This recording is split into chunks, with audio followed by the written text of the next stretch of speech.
venit la o nouă emisiune, dacă pot să o numesc așa, o prezentare a unei alte cauze pe care o vom susține în urma evenimentului organizat pe 1 decembrie. De data aceasta discutăm cu Asociația Academia de Bine și despre proiectul lor surpriză, pe care o să-l finanțăm cu cel puțin 5.000 de lei în urma evenimentului de pe 1 decembrie. Înainte să-ți prezint invitații, vreau să le mulțumesc din suflet celor doi sponsori care s-au anunțat până la momentul acestei emisiuni, respectiv Deo Security și Clubul Femeilor de Afaceri AFAFCI. Și acum să trecem la subiect. Să rămână Antonia Domocoș, să rămână Sabina Hristea. Bine ați venit! Bună ziua, bine v-am găsit și mulțumim de invitație. Cu mult drag, mă bucur foarte mult că sunteți aici.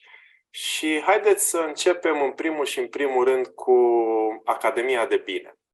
Ce este sau cine este această asociație, ce își propune, ce a făcut concret și ulterior trecem mai departe. Academia de Bine este o întreprindere socială pe care am înființat-o în urmă cu 1 an și jumătate. Bineînțeles că fiecare dintre noi, dintre specialiștii din cadrul acestei întreprinderi, am mai activat și în cadrul altor ONG-uri. Așa că expertiza noastră este multă în spate. De 1 an și jumate derulăm campanii de conștientizare în comunitate. Avem proiecte educaționale prin care promovăm sănătatea mentală în școli și prin care ne-am propus să reducem acest fenomen de bullying cu care se confruntă elevii încă de la o vârstă fragedă. De asemenea, în toate proiectele noastre implicăm comunitatea și am dezvoltat un concept multidisciplinar, așa, în care noi credem foarte mult, în ideea în care implicăm părinții, cadrele didactice și, de asemenea, și alți specialiști în sănătate mentală, tocmai ca să facilităm acest proces de integrare, dezvoltare a copilului încă de la o vârstă fragedă. Avem de asemenea parteneriat cu Inspectoratul Școlar, avem parteneriat cu medic de psihiatrie pediatrică, astfel încât să abordăm acest concept al sănătății mentale pe toate planurile și din toate unghiurile și tocmai ca atât cadrul didactic cât și părintele să aibă o hartă cât mai clară asupra abordării, asupra nevoii copilului în fiecare etapă a vieții sale. Pentru că, deși proiectul pe care noi îl implementăm acum sau ne dorim să-l implementăm acum se referă la elevi cu vârste cuprinse între 6 și 10 ani, deci am abordat această etapă de dezvoltare și învățare din ciclul primar. Proiectul cu care noi am început, adică cu care am demarat proiectul CRES, pentru că este un proiect pe care l-am tot multiplicat de-a lungul timpului. Am avut deja această intervenție în 6 școli.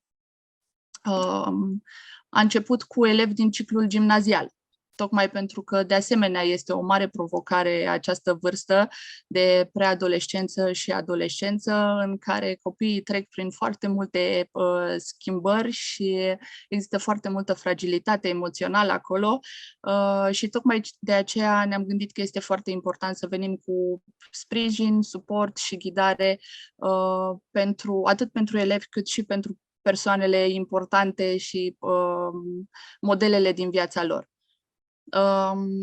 În cadrul acestor proiecte pe care le-am multiplicat în cele 6 școli, atât din mediul urban cât și din cel rural, am derulat 116 workshop-uri interactive la clasă pentru un număr de aproximativ 1500 de elevi. De asemenea, am organizat 14 workshop-uri online la care au participat cadre didactice.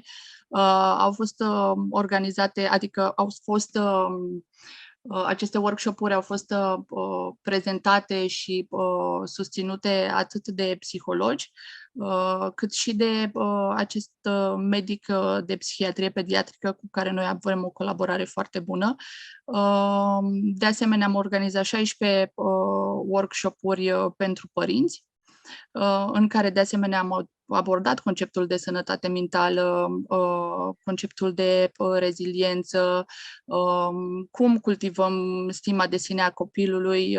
De asemenea, am abordat și conceptul de anxietate și depresie, care este un fenomen destul de popular la vârsta preadolescenței și adolescenței, în sensul că copiii se confruntă la această vârstă cu un carusel emoțional destul de puternic și destul de greu de gestionat și integrat. De aceea, de cele mai multe ori, această vârstă este o provocare atât pentru elevi, cât și pentru părinți și pentru cadre didactice și pentru toate persoanele din jur. Nu este o perioadă ușoară. Frumos. De asemenea, asta cu părinții mi se pare extraordinar. Da. Pentru că totdeauna am crezut că educația trebuie să iasă cumva doar din mediul școlar, să meargă și către părinți, pentru că multe vin și de acasă. Da, tocmai în acest sens am organizat și o tabără la proiectul nostru trecut, o tabără părinte-copil. Ideea inițială a fost de mamă-copil, dar ne-am dat seama că cei cu atâta discriminare Egalitate de șanse. Exact. Pe principiul echității și egalității de șanse am avut și tați care au participat la această tabără și a fost ceva extraordinar. Pentru noi a fost prima experiență de genul acesta cu adulți și copii, pentru că am mai organizat tabere, dar cu copii. Și a fost fascinant așa să putem observa tot procesul de evoluție și de armonizare a relației, că asta a fost scopul principal, să creăm o coeziune în relație și să oferim suport în armonizarea asta și dinamica de relație părinte-copil. No. Asta se întâmplă și pentru noi ca specialiști, că ne descoperim și noi foarte mult prin prisma acestor experiențe și identificăm și noi foarte multe resurse, puncte slabe, puncte forte și noi după fiecare proiect așa facem câte o analiză și cam ăsta este scopul, să ne îmbunătățim permanent. De asemenea, în cadrul proiectelor am organizat și ateliere de dezvoltare personală, din care am extras așa copii cu ajutorul cadrelor didactice și ale părinților, copii cu o mai mare fragilitate emoțională sau care se aflau în risc ca victime ale bullying-ului, tocmai pentru că le era dificil să-și acceseze așa puterea interioară și am organizat și aceste ateliere separate de dezvoltare personală de grup, prin care ne-am propus să îi ajutăm și să-i susținem în aceste procese emoționale și să le dezvoltăm abilitățile de gestionare a emoțiilor, abilitățile de relaționare, cum să identifice până la urmă o relație sănătoasă și să poată să pună limite în relațiile pe care le au în viața de zi cu zi. No, cam asta a fost ideea. Doamna Cristia, doriți să adăugați ceva? Poate vă povestește Sabina un pic despre nevoia, de fapt, pe care am identificat-o așa de-a lungul timpului și de unde a plecat toate astea, pornind de la celebra pandemie minunată care ne-a lăsat pe toți așa cu un pic așa de dizabilitate și pe zona socială și pe zona de gestionare a emoțiilor. Corect. Da, sigur, noi ne-am legat și de aspectul ăsta al pandemiei, pentru că cu siguranță a fost un fenomen care ne-a afectat pe toți, de la copii până la adulți.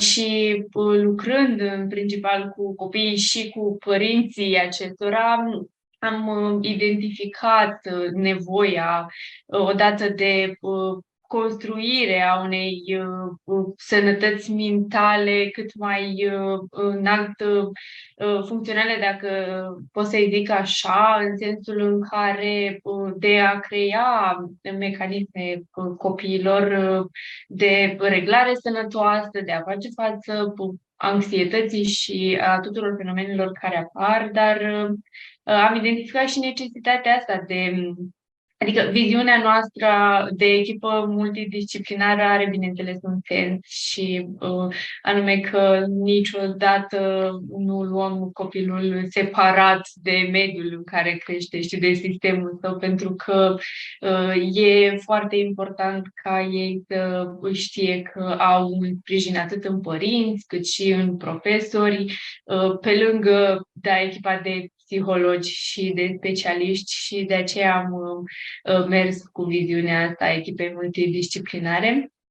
După cum ziceam, nevoia, bineînțeles, am identificat-o în practica noastră de zi cu zi, pentru că identificăm impactul și a pandemiei, dar nu mai sunt tot felul de fenomene care apar și care impactează copiii pe planul sănătății mentale, și atunci nevoia de a-i sprijini și a-i ajuta să creeze odată mecanisme de reglare și totodată să le poată menține și să le conțină și să țină în viața de zi cu zi și chiar în contextul școlii și a altor contexte de viață este foarte mare și ne-am dorit așa să avem un ansamblu, adică un impact de ansamblu și nu numai asupra copiilor sau asupra relației copil-profesor, și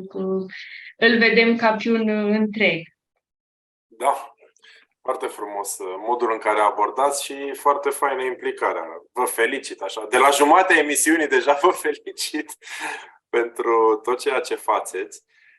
Și vă rog frumos acum să trecem la proiectul CRESC. Am înțeles că e chiar un acronim, parcă, dacă mi-amintesc eu corect. Da. Și în direcția aceasta se vor duce bănuții pe care îi vom strânge de 1 decembrie. Așa că, vă rog, câteva cuvinte despre CRESC. CRESC înseamnă conștientizare, responsabilitate, educație, sănătate și conexiune. Este, într-adevăr, un întreg în ceea ce privește abordarea noastră și în ceea ce privește tot ceea ce ne-am propus legat de acest proiect și ca obiective. Ne-am propus prin acest proiect, practic, să continuăm ceea ce am început acum un an cu programul acesta de sănătate mentală în școli. De la ultima noastră experiență, care a fost într-o școală din mediul rural, ne-am dat seama cât de important este să intervenim în această zonă. Am fost foarte plăcut impresionate și foarte frumos ne-a impactat ceea ce am întâlnit și ce am trăit acolo ca și experiență în derularea proiectului. Am întâlnit cadre didactice extrem de devotate și creative și conectate cu elevii. De asemenea, elevii ne-au primit cu foarte mare entuziasm și curiozitate și participare, deși pentru ei erau foarte multe concepte care poate că erau străine sau cu care nu s-au mai întâlnit până acum. Am identificat o foarte mare capacitate de absorbție, ca să zic așa, și o foarte mare dorință de a înțelege, de a afla mai mult, de a integra. Bineînțeles că activitățile și workshop-urile pe care noi le-am dezvoltat sunt interactive și mult se întâmplă dinamic și prin joc, facem exerciții, activități de grup, grupuri mari, grupuri mici, pe care apoi le discutăm și identificăm fiecare ce a observat și ce am fi putut să facem diferit, fiecare cum a fost impactat de această experiență, pentru că recreăm cumva situații din viața de zi cu zi, tocmai ca să ne ajute să identificăm experiențele cu care se confruntă, cum îi impactează pe copii, care sunt efectele, de fapt, din mediul lor social și presiunea care vine poate odată cu performanța școlară sau presiunea care poate există uneori în familie, fără ca membrii efectiv să înțeleagă sau să-și dea seama că se întâmplă cumva acest circuit. Proiectul nostru înseamnă ateliere de sănătate mentală într-o școală din mediul rural, de cicluri primar, însemnând clasele 0-4. Ne-am propus ca în fiecare, la fel ca și în celelalte proiecte pe care le-am derulat, câte 2 workshop-uri per clasă. Media este în general cam de 10 clase per ciclu primar, astfel încât ne-am propus să avem cam în jur de 2 intervenții la clasă, prin care să abordăm această temă de sănătate mentală. Noi abordăm și sub forma stimei de sine, astfel încât copiii să identifice resursele pe care le dețin, puncte forte, și mecanisme pe care le-ar putea folosi atât în relație cu ei înșiși pentru gestionarea emoțiilor, cât și în relație cu ceilalți. Și de asemenea avem un workshop pe care l-am gândit tot pentru, adică doar în scopul identificării bullying-ului și gestionării situațiilor de bullying la școală, la clasă. Și de asemenea, la fel ca și în celelalte proiecte, ne-am propus să extragem acești elevi care au această fragilitate emoțională, vulnerabilitate emoțională, care au tendința să gestioneze destul de dificil situațiile sau care au o situație mai aparte din punct de vedere familiar și care poate nu au avut aceleași posibilități sau acces la acest gen de activități sau servicii pe care să-i aducem în niște grupuri mici și să desfășurăm aceste ateliere de dezvoltare personală și emoțională țintite în mod specific pe nevoia lor. Deci, ca să înțeleg, dacă îmi permiteți o scurtă recapitulare, dumneavoastră o să mergeți într-o școală, școală din mediul rural, care are câte clase în total? În categoria 0-4, deci primar. Cam 10 clase. 10 clase sunt, ok. Și la aceste 10 clase, dumneavoastră o să faceți câte 2 workshop-uri la fiecare clasă. Aceasta înseamnă 20 de workshop-uri. Exact. Ok, deci noi o să finanțăm cele 20 de workshop-uri, de fapt. Exact. Plus câte 2 ateliere, 2-3 ateliere în funcție de nevoile, de asemenea, în funcție de nevoia identificată pentru 20 de copii cu fragilitate și vulnerabilitate emoțională, pe care îi vom selecta împreună cu cadrele didactice sau părinții, bineînțeles, acolo unde vor identifica aceștia că există o nevoie mai profundă de susținere și ghidare în aceste procese emoționale sau relaționale până la urmă. Deci, pe lângă aceste 20 de workshop-uri, vom susține și vom face câte 2 grupe de 10 copii și vom organiza 3 ateliere de dezvoltare personală și emoțională pentru copii. Excelent. Deci impactul cumva, aici vroiam să ajung, impactul este 10 ori, nu știu, 25 de copii, să zicem. Exact. Deci vreo 200-250 de copii. Da. Super. Doamna Hristea, ați putea să-mi spuneți cam ce înseamnă acele ateliere ulterioare de dezvoltare personală? Adică cum intrați acolo în amănunt, că eu văd așa cumva un reglaj fin, dacă am înțeles eu. Exact. Intrați mai profund. Da, sigur, în atelierele de dezvoltare personală, noi de obicei ne concentrăm pe o tematică și discutăm în profunzime despre subiectele pe care deja noi le-am discutat în workshop-urile de la clasă. Acolo, în atelierele de dezvoltare personală, intrăm în profunzime și chiar prin exerciții și inclusiv prin ideea de grup și coeziunea de grup, se reglează anumite lucruri și se creează atât cât se poate într-un număr de 2-3 workshop-uri, 2-3 ateliere, se creează mecanisme și se fac anumite reglaje și bineînțeles că acolo unde noi identificăm nevoia uneori și continuăm cu copiii care au nevoie, dar ce vreau să zic este că intrăm în profunzime și facem jocuri și activități interactive prin care acolo, la fața locului, să reglăm anumite lucruri și poate să creăm, niște strategii copiilor și din experiența noastră lucrurile astea funcționează foarte bine pentru că însuși ideea de grup este foarte importantă și copiii care au nevoie vin și cu foarte multă deschidere și atunci ei acumulează tot ce se întâmplă acolo. Excelent. Și nici nu-și dau seama până la urma urmei că de fapt lucrează la ceva. Ei se joacă. Da, impactul este mult mai mare decât cel aparent vizibil, dar pe care copiii de fapt îl văd. Este mult mai de profunzime. Da, frumos, frumos. Vă felicit încă o dată pe dumneavoastră pentru ceea ce faceți și vă mulțumesc pentru că pot să fac și eu parte, într-o mică măsură, din acest efort. Mulțumim. Ce voiam să mai menționez aici, că noi în cadrul fiecărui, tocmai pentru că am dezvoltat un program de sănătate mentală, oferim, am conceput și niște broșuri pe care sunt concepute,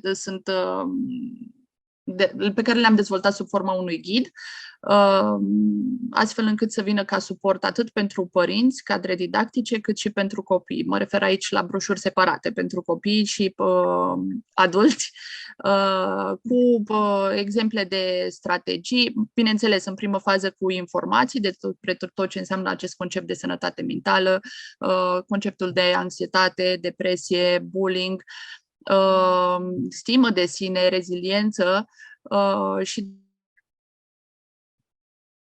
de asemenea cu strategii și activități, exemple de activități, suport, care să vină în sprijinul atât al părinților și profesorilor, cât și al copiilor.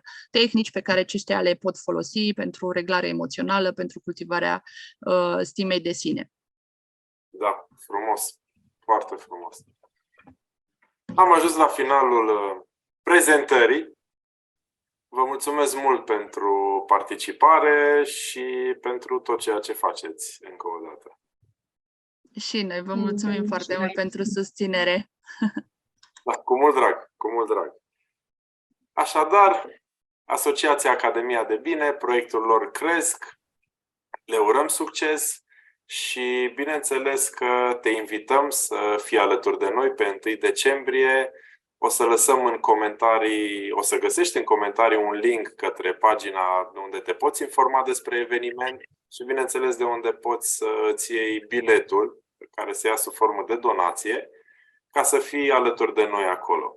Vreau să le mulțumesc încă o dată celor de la Deo Security și celor de la AFAFCI pentru că sunt alături de noi și au făcut până la urmă urmei posibil această petrecere / strângere de fonduri, oricum vreți să